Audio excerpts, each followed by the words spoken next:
hey, thank you for joining us again. It's a new week, and we're back to talk to each other about some thoughts and a specific topic, and we're just going to talk back and forth for a little bit. So, again, just want to remind you that if you're new seeing this video, if you go over to our YouTube channel, Wise Works Entertainment, and subscribe to us there and follow us on Instagram and Facebook. So, yeah. And if this is your first video, I'm Joshua Weisner. And I'm Joseph Weisner. Yeah.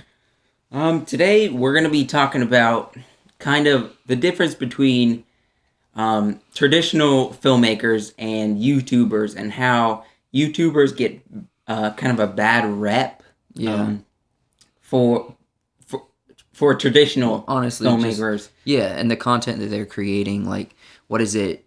What's it? Not advertising, but what is it promoting? What is it creating a culture of? You know what I mean? Within the entertainment spectrum, I'm gonna have to start by saying I watch a lot of YouTube, and I know you do as well. Mm-hmm. I mean, we both watch a lot of YouTube. I think you probably watch more, which is a little bit ironic that I love making movies, but I watch a lot less movies, and if I watch entertainment, it's usually going to be like a show, you know what I mean? Like a really well-made show on like Netflix or HBO or something. And you watch shows as well, but you also like movies, but you watch a lot of YouTube. I am more on the YouTube scene and more on the show scene than I am on movies, even though movies is what I make. So, would you agree with that? Yeah, that's true. Something that, this is kind of going off topic a little bit, but something that I want to bring up is there's film on the film industry. There's series of films, like the one I'm thinking of is like the Halloween series, or the Mission Impossible series, or a bunch of like, there's more than trilogies or something. Yeah. Where films have different directors or producers for each film. So like the first one, they might have a director, and then then the second film, it's a different director, but it's still this continuation of the first one. Yeah. And so how it kind of differs from a YouTuber who it's just their channel. That's they true. can do whatever they want with their channel, and they're basically directing the channel. I mean, depending on how big they are, it's either just them or they have like companies that have or whatever. Yeah. I would say, well, first off, although we're talking about YouTubers and traditional like movies and TV shows and whatnot, traditional film and whatnot, there's YouTube is trying to dabble in that a bit. Like, they're taking some of these YouTube creators and put them in movies that are being directed and funded by people associated with YouTube, or YouTube itself is funding. And they're also getting creators to make their own narrative type pieces. And like the continuation of Karate Kid, you know what I'm talking about? Mm-hmm. What was that? What was it? Cobra Kai? Yeah, Cobra Kai. YouTube they Red, came out last year, YouTube Red came out with that, and that's show narrative piece, right? Yeah, I mean, I know what you're talking about, but it's I not never YouTube Red watched anymore. Actually, YouTube Red changed. Okay. Like, they changed their name. It's the same concept, I'm pretty sure, but they changed their name. But okay. I can't remember what the name is. I'm sorry. It's whatever.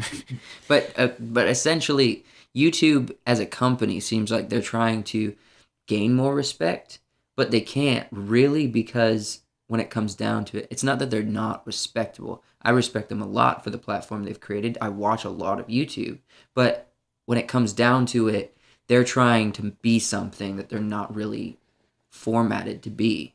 What is your thought, I guess, not the traditional filmmakers, but like TV shows and YouTube shows? Kind of like people who have channels that are almost like TV shows, where they have episodes rather than... I mean, I know a lot of YouTubers, they even put season 1, season 2, they put that episode in front of their vlogs and stuff, or like TV show, which is actually on TV and is more of what I'd call maybe the traditional filming, but it's not a film. It's like 45 minutes or 20 minutes long. So you're asking me what's the What's your thoughts, and how do you think, I guess, do you think it's helping, I guess, the little guy out, having, you could go on YouTube for almost kind of free. You can start a channel, or you could be in the TV industry and sell your stuff to TV, or people who started on YouTube. I know some channels that have started on YouTube, and TV shows see them and they're like, we like this. Do you want to come to our network? Yeah. I'm not really sure like what I have an opinion on. I would say with kind of what you're saying, are you asking like what do I prefer? Or are you asking what is your thoughts on it? I mean, I know, like, is it opening doors for people? It is definitely. I mean, in my opinion, it's opening doors. But do you think it's good in helping out the TV industry, having all these, they can pull from people from YouTube who want to come over to TV, who think that's kind of the step in the ladder going up in the film industry, you know, that they think going to TV is going to get them more money, more stuff. So do you think, so essentially, are you saying, do people have this like hierarchy of like, you got YouTube and then you got TV and then you got movies? And do you think that people are trying to climb that ladder, or are you saying that if people are successful at YouTube, they shouldn't try to climb the ladder, they should try to succeed where they are? Well, I mean, both.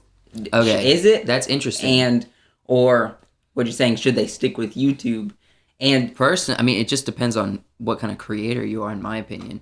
I would think, obviously, we're not successful in either realm. So, I mean, hopefully not. We can use the word not yet anyway. But, so my opinion may not be as valid.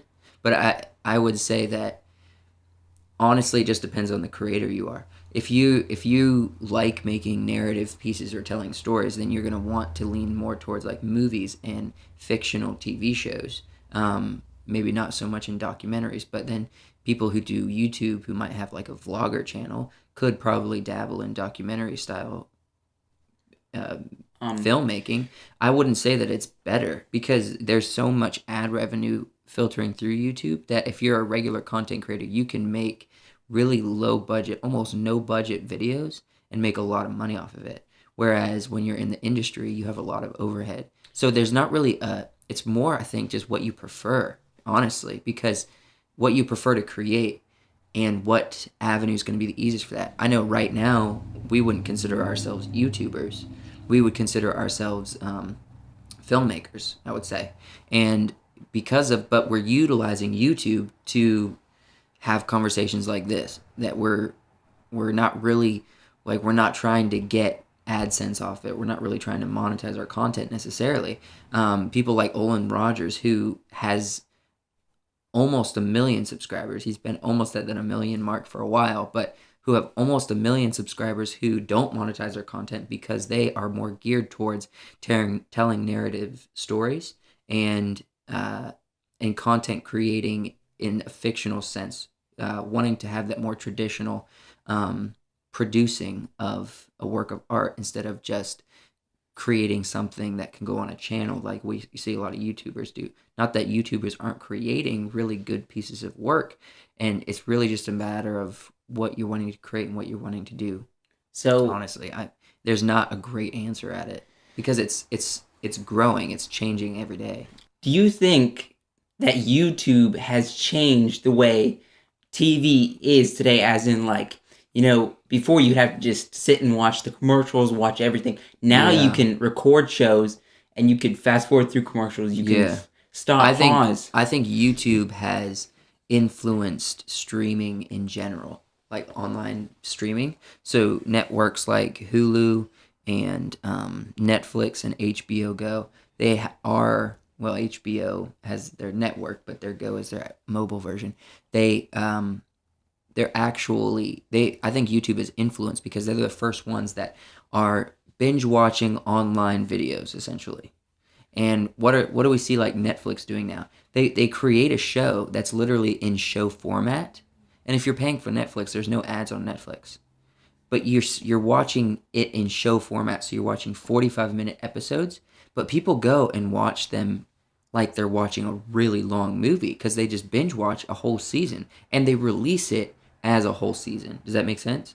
Well, I mean, They're not releasing episodes. Now, someone Yeah. like HBO will release it because they still are connected with certain they're connected with like Hulu and even on some networks that are TV related.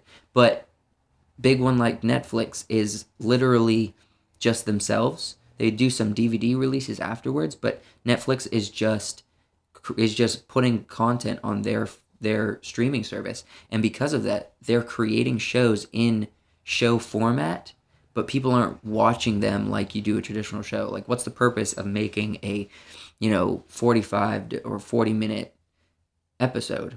The only purpose for that was because of the TV restrictions with ads and with cutoff time. And so, but why is Netflix still holding to that format to create their content? It's because I think it's ingrained in people's mind. Yeah. And so the idea of it's taking like that TV mindset and then also combining the YouTube world that is just nonstop binge watching of videos online, streaming videos. So yeah, I think YouTube has definitely influenced, and also even the way that people are creating stuff. Like the vlog world, like that's becoming a thing. It's small and it's growing outside of YouTube, but that's kind of where it started. You know what I mean? Yeah, so bring it back full circle. You're saying, I guess we're not right saying this, and I don't know if I even think this, but YouTube is almost the ultimate thing. I mean, everything's almost, they're pushing, because YouTube is actually setting the trend of Yeah. how people are watching, how people are streaming. Yeah, it is. Entertainment in general in It is. years. The thing is though, the cool thing about YouTube is the only platform that really has recognition enough that you can find anything on YouTube. I mean, literally, you ask anyone, do you watch YouTube? They'll either say yes or no, but you can bet your butt that they're watching something on YouTube, even if they don't have the app on their phone. They're going on their laptop, or they're just using their regular, Safari or Google browser to go on their phone on the YouTube mobile channel or mobile site and watch videos of cars or something like that. You know what I mean? Even if they don't say I watch YouTube on the regular, they're watching something on YouTube. And it's because YouTube is a platform that allows content to be created and consumed and money to be made regularly on that platform, with the creators essentially not doing a whole lot, not actually having to create. So the whole idea with, again, I don't know the updated name, but previously known as YouTube Red, is almost not super necessary, because one, people aren't going on YouTube to pay for entertainment like that. They're going on YouTube to pay or to see their creators, and they're willing to sit through ads. Like, people aren't getting YouTube Red or whatever to skip the ads, and they're not getting it to watch the extra content. And to be honest, from what I've noticed is that people that do get it and they see their creators create something that YouTube kind of made these creators make, people don't like it as much as just the raw creators creating what they want. And so, yeah, everybody's on YouTube in some fashion. Everybody's watched at least one YouTube video in their life. There's plenty of people that's never seen a Netflix video or a Netflix movie because they don't pay for the service. Does that make sense? Yeah. So, yeah, YouTube is definitely setting the trend. If it's a good trend, I don't know, but it's definitely a trend that's being set, and it's very organic. It's still, I know everyone says that YouTube is just formatted content now, and it's like big business and whatnot, and it is, but it's still organic. Like, new stuff and new weird videos that there's an audience for is popping up every day, and that's not really something that another platform can just do on their own, because literally YouTube has creators around the whole world doing the work for them. So do you think there's going to be something that almost tops YouTube in the future, something that's better than YouTube that kind of sets the trend for YouTube in the future. Well, what do you think? I mean, it's going to be hard, but I think something's going to happen. If it be, I don't know. I mean, it's crazy to think because I don't want to be totally wrong when it happens. Yeah, but I mean, there's always that risk. Look at what they thought was in the future. I mean, look back on movies that they thought how the future was going to be. Yeah. Like Back to the Future 2. I mean, I know Steven Spielberg made it. He said he kind of put a comedy side to it because he knew he wasn't always going to be right. But we always have this mindset on what's going to be, what might be next, and like just something random comes out. So you think there might be something that comes out that overthrows YouTube? I mean, I don't think YouTube's going to be the king of entertainment in the future forever. Okay, I definitely don't think it's going to be the king of entertainment. I think it's going to be I think it's either going to continue on for a long time being that trendsetter, or it's going to change dramatically and die.